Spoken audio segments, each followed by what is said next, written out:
everybody, welcome to the Multifamily Legacy Podcast. I'm your host, Corey Peterson, and today we have a really cool guest that's going to talk about what I think is super important right now, and that is financing, like getting a mortgage, understanding what's going on in the economy right now when it comes to rates and, the different products, the CMBS, bridge notes. And really, we're going to talk about a little bit of where's the opportunity in today's marketplace buying at a higher level. So I really think that this is going to be a really great podcast. I know we've got some really cool concepts, and what I love about our guest, Paul Winterowd. Paul is both an expert debt provider, but he's also an active multifamily investor, both as a general partner and a limited partner as well. So he's been in the game, learned the game, knows it inside and out, and really his passion is lending. And you'll find that in today's marketplace, having a good mortgage broker, I think, is more important than ever. It really is, because it's about the debt that you can get. And believe it or not, lending is still relationship bound. It really is, especially when you're talking about not your Freddie or Fannie loans, but those regional banks, those lenders that you can get loans that you may need, especially right now, because we're all trying to get out of the bridge notes that we got into 3 years ago. And so having great relationships with the right mortgage brokers can help really make your day. I know it's made mine. So with that, let's get into it. At Kahuna Investments, we partner with passive investors to create award-winning communities families love to call home. If you want to learn more about our company and our process, go to www.kahunainvestments.com and click the deal room. Hey, Paul, welcome to the show, brother. Hey, great to see you, Corey. I am excited about this episode because I think it's timely, because I think we're going to go into a place that everybody's really interested when we're talking about mortgages and rates and things like that. I just think we have a really nice thing planned. But can you take a quick minute, though, and just let everybody know your story? Because not only are you a mortgage broker, but you actually do this business, buying multifamily property. So would love to hear kind of your backstory and how you got started. Sure, that's great. I've always had an interest in real estate, and I think coming out of my undergrad years in college, I'm kind of mid-career at this point, but I was definitely intimidated by commercial real estate, thinking the only thing in real estate was residential, and so I had dabbled in that. And I'm a golfer, Corey. I don't know if you knew that, but I played in college, and it was very apparent that I'd be very hungry if I pursued that professionally, but had a lot of fun along the way playing golf. It's still a hobby of mine, but was a little lost early in my career. I had a couple different sales jobs, but again, always in the back of my mind, I had an interest in real estate. I tried a spec home or two, did a couple flips, and mixed results. Came to an inflection point in my career. Was actually doing some internet marketing work. And fortunately, I know it's cliche and a lot of people say it, the best thing that ever happened to me was the day my boss invited me to his office, and the HR department was there and said, well, thanks, but time to move on. And so I've had that happen. Yeah. But without a doubt, it's changed my life for the better. Forces clarity sometimes, doesn't it? Yeah, absolutely. I did take some time to really get clear about what I wanted to do the rest of my life and career, and put a lot of thought and energy into that. And it was crystal clear that it was real estate. And as I kept going down that path, just a confluence of interests of mine really pointed me towards that mortgage broker space in the commercial real estate world. I've spent 8 years full-time, fully immersed in that business, and selfishly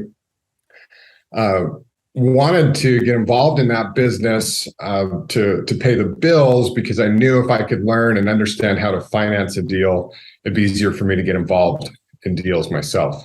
Yeah, it's kind of like the different, there's lots of ways to get there, and that's a unique way, but you got paid along the way as well. Yeah. Yeah, definitely. So actually quicker than I thought would happen, just through developing a network and understanding how deals work. I'm in Salt Lake City, Utah. Found a couple local deals that a sales broker and I had become friends, and we saw an opportunity, and we said, hey, this is the time. We jumped in kind of full steam ahead. It was a 20 unit, heavy lift value add multifamily deal in a great location in Salt Lake City. And that got the ball rolling, and subsequently did 4 other multifamily value add type deals. And what I learned is, although they can be very lucrative and profitable, you're running a business. It was a second job, right? The GP side of the business takes a lot of work. And so managing both my mortgage business and that GP side of things became a bit overwhelming. And so I decided to scale back and get more involved in the LP side of things, which some people, as they're coming into the industry, might think, oh, that's not that sexy or interesting, when you can look at some of the potential on the GP side. But the LP side is truly passive. It's one of the most passive things in the world that I'm aware of, with great upside, right? With it's great returns. It's amazing returns, in my opinion, if you find and you partner with the right operator. Yeah, definitely. And so I've really enjoyed that. I even had some great exits on the LP side, which were fantastic. And so that's a little bit of the history. Yeah, so that's a great story, though. Just kind of like breaking that down, wanting to get into real estate, choosing the mortgage route, and then, going. And so it's really interesting, because not everybody is made for general partnership. Because believe me, when I'm telling you this, it's a lot of work. People don't realize how much work it is. And it's a lot of stress, and all the pressure is on you, the operator. And, your LPs don't really feel that as much. Now, they're just counting on you as the GP to make sure you can get it done, right? Yeah. And not all GPs work with the same code of ethics, so there's that. But once you find the right team, Paul, do you feel like that's where you're like, okay, I feel good about this, right? And you can see what you're going in. It's, again, you have your time back, right? Yeah, absolutely. So you're still in, and you found that you probably love the mortgage side of it as well, right? I really do. Right. So I always say there's lots of ways to Yuma, and everybody thinks that they want to get into multifamily as a GP, but there's lots of side tracks and off ramps that are just as profitable and just as lucrative. I mean, the game of real estate is very encompassing and huge. And so, a mortgage broker is a great side exit that's still very profitable. It's commercial real estate. And again, it's not everybody, you got to find your passion. I would say whatever your passion is. Sure. So as we get into the mortgage thing, so there's lots going on right now. There sure is. And I think our audience definitely is interested in, I'll call it state of the economy, state of the marketplace, but can you give us a breakdown of where interest rates are at today, and what's the climate? Like, what's CMBS, what's Fannie Mae, what are some of the bigger institutional lenders do? What are you seeing in that space? Yeah, well, we'll drill down into some of those specifics as we go, but from a general sentiment, this may be the most challenging time in lending that we've faced in this century, not necessarily in the last 100 years, but we've been through 2008, and I wasn't in the business. I was definitely alive and understood what was going on in 2008, but it was pretty simple right then. There just wasn't lending. There just wasn't. There just and if there was, it was not 8%. Yeah. That was for like hard money, right? Like, yeah. Things were shut down. Real estate was broken. It was a swear word and all those things. So it was pretty simple. Right now, it is. I'm today on CNBC, they're talking about, well, maybe we'll be in a recession. Well, the government's changing the definition of the recession. Like, come on, people. We've been in the recession, right? Like, I think it's here. Let's quit playing around. But it is really hard to get a good grasp on what's going on, because unemployment remains low, consumer sentiment remains high, but interest rates are going up. So affordability of single family housing is unbearable almost. You know, when you look at so I always say, like, this is the season of settling for less. Definitely. That's what I've seen. So like, let's say you normally, a $3,000 payment on just a single family home, right? Like just use a single family home. That's going to buy you probably like a $600,000 home, maybe a little bit more. I don't know exactly where those rates are, right? But not today, right? So at 8% or with 6.5% or whatever the rates are for that loan, which I think continue to climb, now it buys a much less expensive home. Yeah. Right? Maybe that's 400,000, or maybe it's four, maybe not even four. I don't know. Yeah. But prices have come down, but not that much. No. Yeah.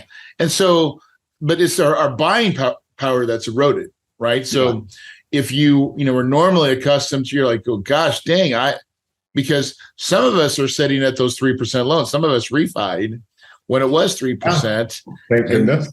Yeah. And then you're like, wait a second. Now, if I go buy a new home, if I want to sell my home, I can still make some profit because values have went up. That's the one thing that I've seen across the board. And I know we're talking single family homes, and we're going to segue this into the multifamily side, but I think this is a good way for everybody to understand what's going on.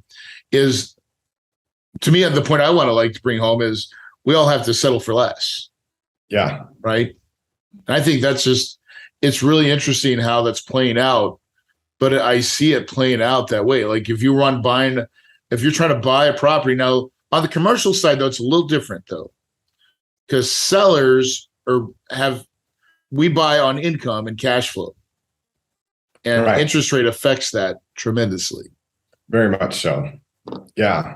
So very valid points, Corey, and just to put a cap on where the market is, and there's a lot of conversation around it. We could spend hours dissecting it, but we want to be succinct. There's just confusion out there. Lenders still want to be lending. They know they need to be lending, and goalposts are changing. The Fed's going to probably raise rates again here. We're just before the November Fed meeting, and so that's about a week away, and that'll change again. But that's what's going on. Rates have moved quickly. To give you some ballpark, when we're talking bank debt, I'm hearing anything from very high 5s to low 7s on perm loans from banks and credit unions. Quoted an agency deal in Texas just the end of last week, and depending on the structure and the prepayment, again, we're looking in that 6 to 7% range on agency. CMBS is typically a little outside of that, probably low 7s for the best deals there. Yeah. Bridge. Bridge loans out there anymore? Yeah, that seems to be the construction, and then bridge loans. They tend to be the lenders that pucker up the quickest in tough times, and so we are seeing some bridge lenders just get out of the market. Again, been quoting some construction deals, and the sentiment there is, yeah, we're still lending. Some have removed, but they're being very selective. So they want a big balance sheet, and like loan to cost, or I've seen quotes at 50% loan to cost on multifamily construction deals in strong markets, and whereas 75% would have been a no-brainer a year ago. And that's not to say we still can't. No, that's really crazy too, because they're like, oh, the slowdown's there so much, but like on the other side of that equation is, and maybe we're not there yet, right? Because I think about like, as we're starting to slow down, building starts are slowing down.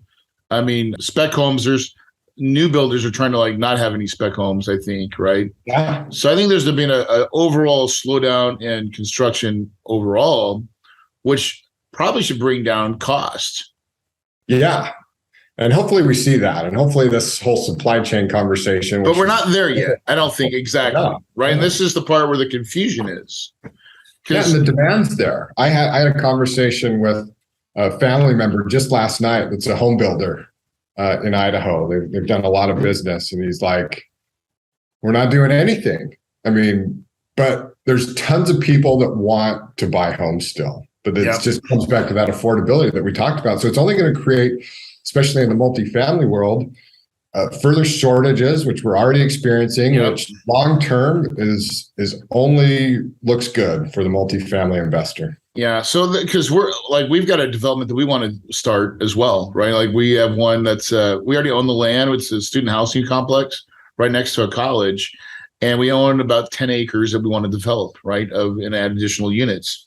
And it's very interesting to see, we were going to start that project almost a year and a half ago, but then that's when costs were spiraling out of control. We're like, dude, we could start this project and we may be sunk. So, and we own the land and we're in a hurry. So we're like, let's table it. Well, now I want to restart. And I think the great thing with student in my mind is it's not really affected by the economy as much, right? Especially in a state like Georgia that have a program with their lottery, right, that pays for, if kids make A's and B's, they get tuition paid for. So parents have usually money for housing because they don't have to pay for tuition.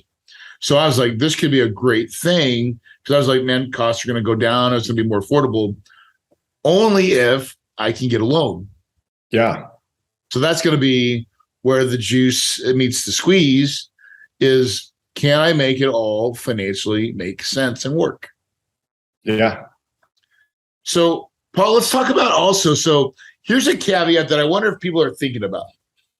We talked about it before we started the show, which was, interest rates are high now, but will they be high forever? History, I think, tells us it'll come down. Yeah. And I don't have a crystal ball, and it's risky to get these comments on tape, but we'll play the game. Yeah. So, I think long term, I'm saying 5 years or longer, right? Oh, yeah. Yeah. So rates will go down, right? Here's my general sentiment. The U.S. government, we're talking U.S. here, and other governments did similar things, but we say what you will about COVID. We were not willing to accept any sort of recession or economic slowdown as a product of COVID. We pumped so much money. Yeah. Right. We overstimulated, and now we're paying the price, and we're like, oh no, we got to unwind this. So we know that. And is the government good at doing this stuff? No. So they always do it over to the excess. One way or the other, whatever way they're swinging, they swing too far every time. Doesn't matter. Exactly.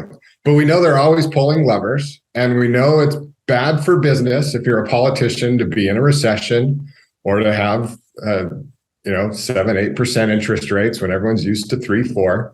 So my thought is, and I don't know when this will be, if it's 12 months, if it's 18, if it's 6 or 24, you pick your number, but we do have elections coming up in a couple of years, and primaries. We're going to start pulling those levers to stimulate the economy. Ratchet back down, get everything back to us. We got an election to win. Right. So I feel fortunate. I've remained busy in my mortgage business. My half joke to friends and clients is, as soon as I've got nothing to do, that is my signal to go out and buy everything I can, because at that point, interest rates are going to be the worst they are. The sentiment's going to be the worst.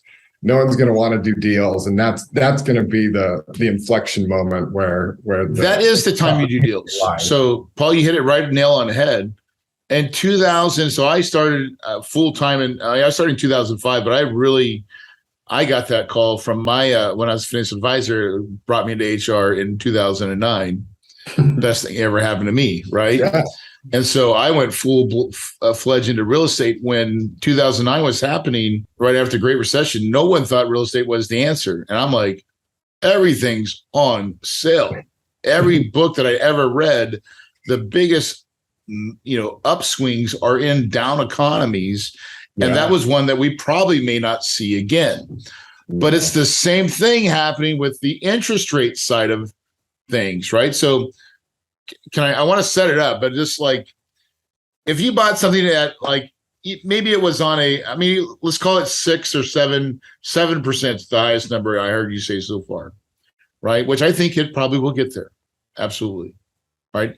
It could even go possibly higher. We don't have crystal balls, but the Fed's not saying they're stepping off the gas or like they just come in every time swinging 75 bips.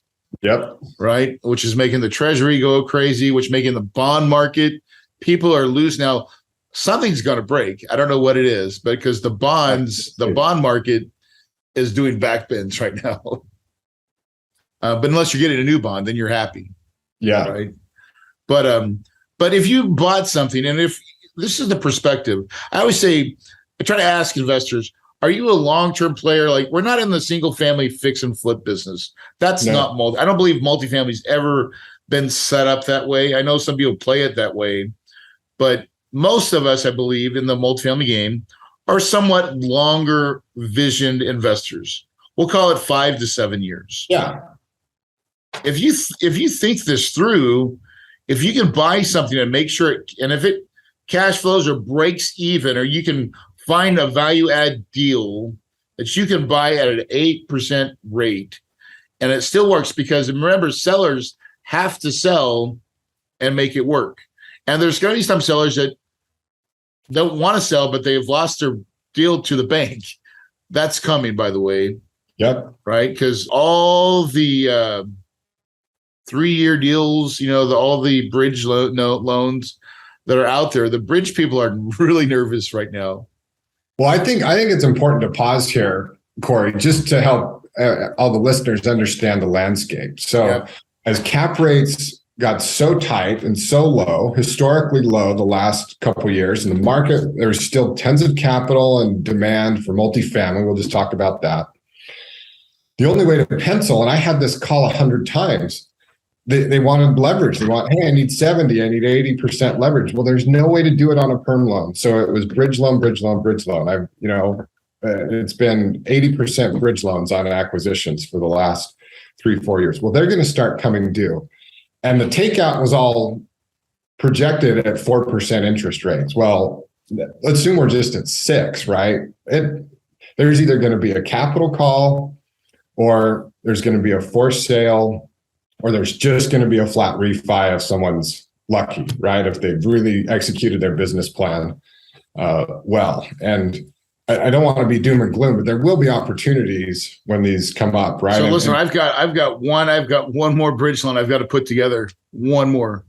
I put 3 of them together. Like, I got them squared. I'm like, oh my God, thank God we were on the gas and raising rates, right? I got one that's a challenge, and I don't have the answer yet.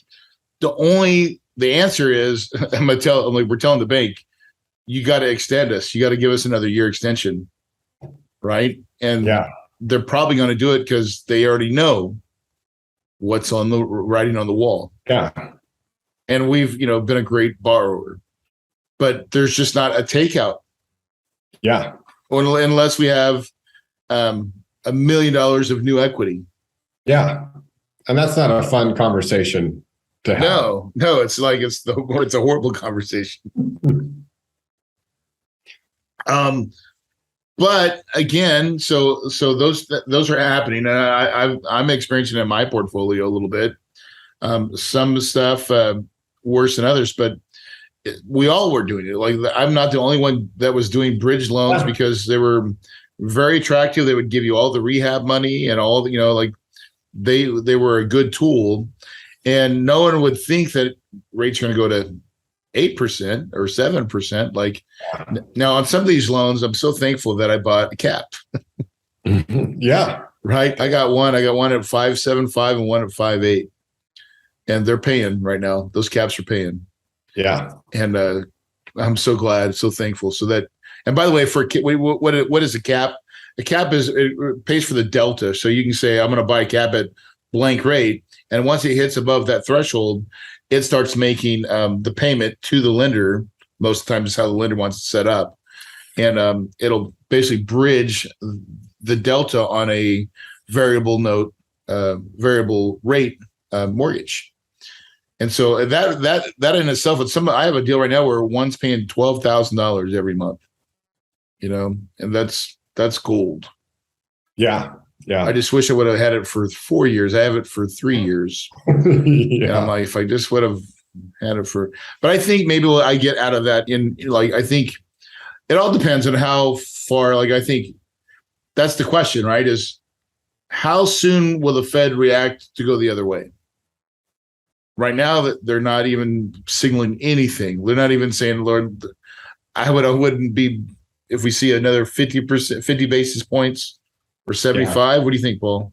Yeah, I think everything I've heard and seen at 75 in November, and perhaps another following that, and then perhaps cool the jets. They've got to stop inflation, and that's really all they can do. It's the lever, right? It's the lever that they have now, but it also creates enormous pressure on think about our debt of our country, right? We have massive debt. So when they pull this lever, it puts us more in debt, and at a rate now that's so alarming, it's not even funny. So I don't think they can't keep it there forever. They just can't. No, they won't be able to service the debt. That would be their entire time. Yeah, right. A ton of short-term variable. They want it back to zero. Yeah. So that's why and that's my history. So that's what I look at when I think about, okay, where does it go and how long does it stay bad? I don't think it stays bad forever because it can't, right? But once we're already seeing signs of slowing down and things are changing. And one of the biggest indicators for me, I think, is single family homes listings or price reductions, right? And I know in every market, where real estate's really local, but I live in Phoenix, and we're seeing price reductions galore. Days on market are getting longer. Inventory's back. We're not even to normal yet. We still have zero inventory, but it's starting to come in. Yeah. And people are because you always want to be the smart guy, I bought it right before that. But now everybody knows that rates and values are going down. So now you feel like a sucker if I'm buying now. Right. Or now it's the pendulum swing. Now it's not a buyer's or a seller's market. It's becoming more of a buyer's market. Yeah. And in commercial, the buyers have cash. Yeah. In commercial, I think there's still a disconnect between interest rates and cap rates because they've gone. Interest rates are both insanely low, right? So fast, right? There's definitely a correlation, and we've seen as interest rates have gone down and cap rates have compressed, but they're going to expand, and to what extent we don't know, but rents are still increasing, right? As well. So here's the thing that I'm still raising rents now. We are not raising. There was a point 6 months last year, 6 to 8 months ago, we made the most stupid rent increases that I thought there's no way we can get it. And then we got it. And we're like, we'll add another $50 on it, see if we get that. We get it, right? Wow. Now we've stopped raising rents, right? We're not lowering them yet. And we're still getting them. And we're still feeling we're still staying occupied. So there's still good news for owner operators out there that values people are paying, right? Except here's the bet, Paul. I think this is what I've noticed. I've got a couple C properties, right? Mm-hmm. And when we raised rents $450 a door, that whole thing of you're going to have to accept less is so clear. Because it makes more sense as a business, like running the business, for us to non-renew people and find the other person that really wants it. And so the people that are going to have to move out of your property, they're going to have to go probably to a lower class property that they can afford. Yeah. Right. And I think that happens no matter what income level you're at. So just imagine it cascading all the way down to whatever level you're at. So that's the sad part of what inflation does, is it wrecks people's buying power. Yep, definitely. But on the other side of uncertainty, what do you think? I think opportunity is abundant for people that know how to find needles in haystacks. I agree. A lot of people are on the sidelines waiting to see what happens, and there's always opportunity, right? You just have to understand what's going on. And my recommendation to all my clients in the mortgage side is, even if we need to pay a little more for agency debt that has a step down prepayment penalty, let's do that. I know that's going to potentially reduce proceeds a little bit because, hey, you're paying 20 basis points higher in rate to get a step down structure. There's a lot of different structures out there. Yield maintenance is the default and the lowest rate, but you're so handcuffed with that. And especially as rates go down, that prepayment penalty is just going to be tremendous. And so I would steer clear of that as much as possible. And there's a way to structure it without that prepayment penalty. So again, it's all going to be just about structure and finance, really. This is where I think you've got to work with a mortgage broker more closely than ever. Wouldn't you say, Paul? I am biased, admittedly, but I mean, it's a fact. Like, wholeheartedly agree. Me and my broker, I mean, listen, we are talking about almost every day or every other day because we've got deals in play, right? We've got refis that have to get done, that are just, timing is horrible, but it's like we've got to get it done. Yeah. And so we're trying to find the right bank, and we've had to switch to where some of these deals that were bridge. I'll tell you who's been our little secret lender is the regional banks. Mm-hmm. Regional banks will come in and do a 3-year, 5-year note, but they want some recourse. They want some, so you've got to be willing to sign a little bit of recourse. They won't do it. They won't make you full recourse, but they'll do a piece of it, and you can negotiate that a little bit. But that's been a nice place to be able, because they have a decent exit strategy where I could go find when the market does change, that we can go out and get and place that Freddie or Fannie or the CMBS or whatever it is, on some tougher projects that are not quite there yet. That could be a great option. Yeah, I've definitely placed a lot with regional lenders. It's a tricky landscape, but again, just to tell you a little story on some of the challenges in the marketplace and also benefits of working with a mortgage broker. Working on an acquisition deal, and it wasn't a syndicated deal, just a mom and pop type scenario, and gone through everything. Everything looked good. We checked all the boxes. Well, this is the economic climate had changed and the lender's appetite had changed in the 2 months of due diligence, right? And so it goes to a behind closed door loan committee that needs unanimity, and there's 12 people, and all of a sudden we thought it was a layup, and they turned the deal down. They just said they didn't like it and didn't want to do it. Well, I wish I had $1 for every time that's happened to me. Yeah. Goes to committee, and all of a sudden it's a great deal, and all of a sudden, well, Corey, you're like, what in the hell, right? it's what in the hell? It's maddening. That's why I've got to color my hair, and the gray, sneaks through.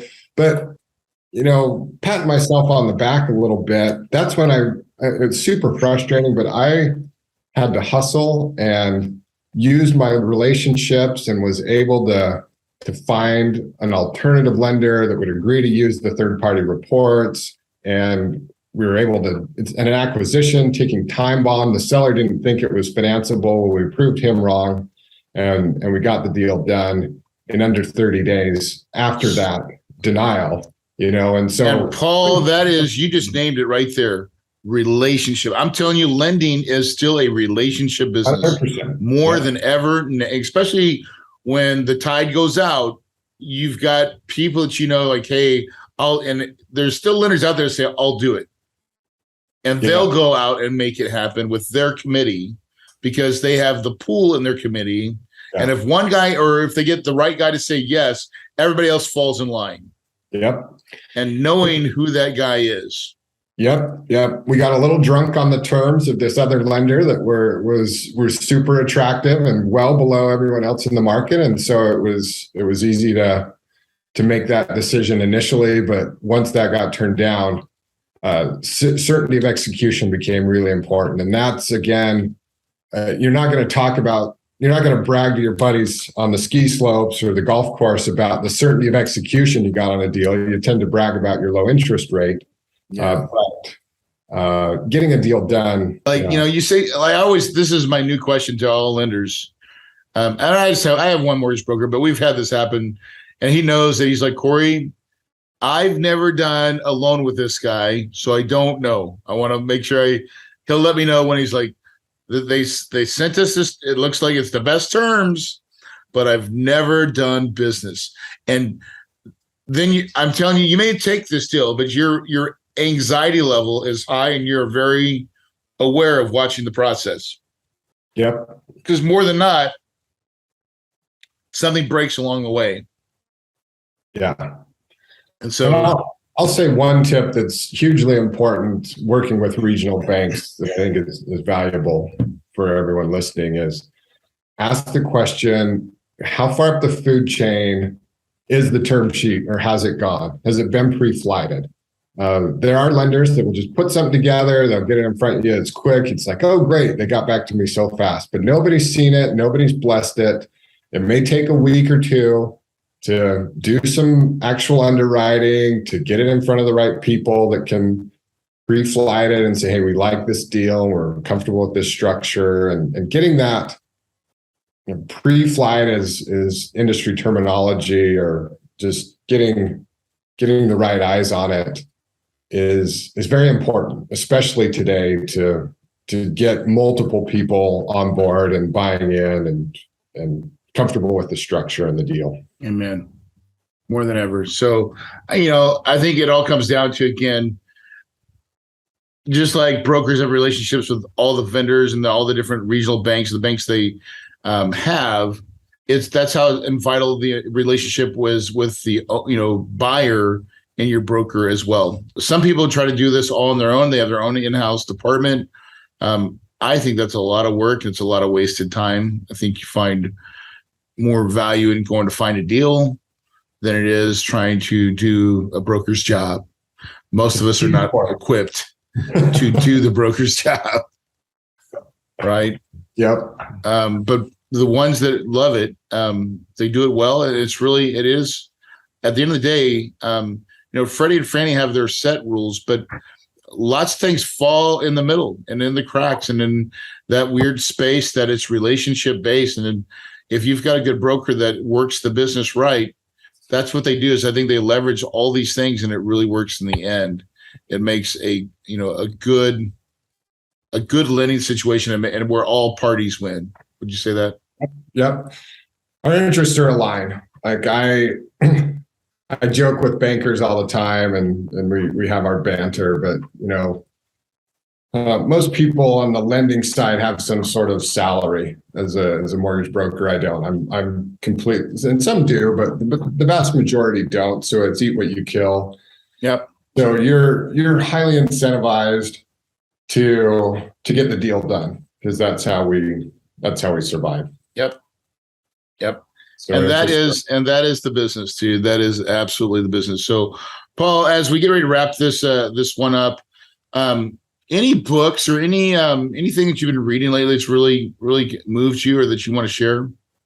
I'd love to. Yeah, it's not really immersed in the real estate world, but I've really gotten into and started following Joe Dispenza. I'm not sure if you know that name. Becoming Supernatural is a book I've read. It's really about, although it's labeled as kind of quantum physics and a lot of neuroscience and that sort of thing, it's about really using your thoughts and your brain and to create the life that you want. And it's been a fun rabbit hole that I've been going down lately, but I've been enjoying that of late. That interesting. sounds, yeah.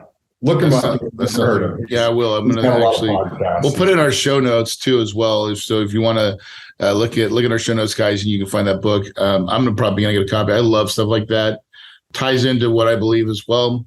And so, any final comments? What would you say for people that are looking for a mortgage broker? What should they be asking? What should they be looking for?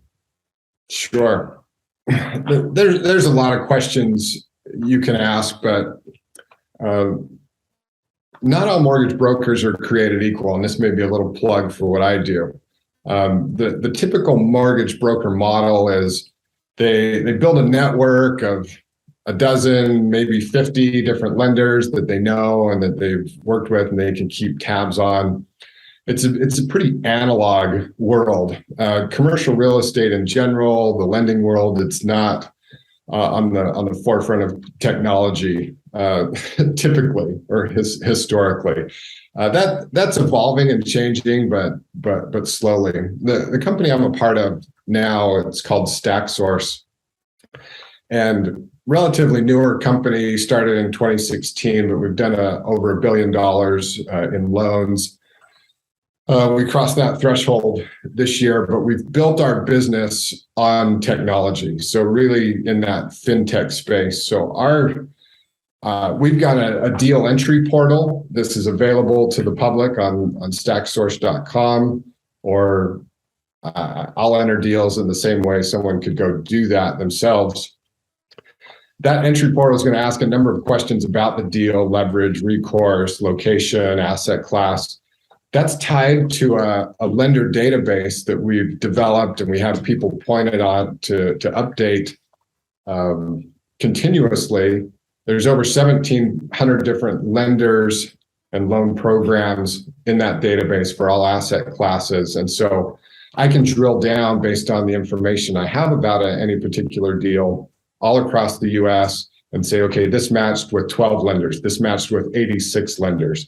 And this way, our goal and our vision is to not only deliver a couple options, viable options, but to actually deliver the marketplace to our clients. Right. So by leveraging technology, and we can get the deal in front of 80 different lenders, not all of them are going to respond or have an appetite for that deal, but we can deliver the most viable quotes as anyone out right. there. Instead of just having your 4 or 5 little deal, you have a big database where it goes out, and everybody that's going to quote on that will you can get a lot more resumes, term sheets to the table, possibly, right? That's huge. So that's a question people can ask. How do you source your lenders? What's your every deal is different, right? That's what I love about this business. Is even though there's similarities, every deal has its unique functions, and there's a lot of different variables. So generalities it's helpful. I'll say this: a more productive conversation rather than what are interest rates today, or what rate can you get me? I can opine I'm going to have a pretty good idea, but I don't know until I take a deal to market. But being prepared to have a conversation about, hey, this is the NOI of the property, having a rent roll, having a vision for what you're going to do to it if it's value add, or what's your exit strategy, and having your financial, your personal financial statement put together. There's a lot of things that you can do to have a more meaningful conversation. So when you're asking or talking to a mortgage broker about the deal, they can drill down and get you in the right place a lot quicker, rather than saying, hey, what's an interest rate? Well, I need those 12 answers anyway to even get a ballpark. Right. Yeah, exactly. So, well, awesome. So then if people want to get a hold of you, how do they get a hold of you? Email is probably best. Let's put that in the show notes. It's my first and last name, Paul.Winterowd at StackSource. But if we can get that in the Stack notes, that'd be great. And absolutely. Perfect. Chat with anyone there. Cool. All right. Well, listen, Paul, I want to thank you for coming on and sharing your story. And really, this mortgage business right now is it is ever changing, as it always is. Real estate is a never-ending target that moves constantly and it shifts. But there's value and opportunity in shifts. Don't let this shift like pass you by. It's still there. It's still going to be here for a while, but there's opportunities is here, opportunities coming. You can make money, even if the market's going down, and it'll still probably go down a little bit, but there's still deals out there today that will pencil and work. But you need a loan to be able to get it done, and having a relationship with a mortgage broker is probably more important now than ever to really understand what is available and how does that capital stack look and act and work, right? Understanding your money is a huge part of it. But Paul, I'll end it on this. So you said it best. You're into your book. What's the name of the book again? Becoming Supernatural. Becoming Supernatural ties into everything that what I heard him say was the power of your mind is everything. Guys, I'm telling you right now, as you listen to this podcast and you want to be successful in multifamily, you want to be just successful. Success starts at the very start of it is in between your two ears. It's in your mind. If you think it and you believe it, you can achieve it. And your paradise is absolutely possible.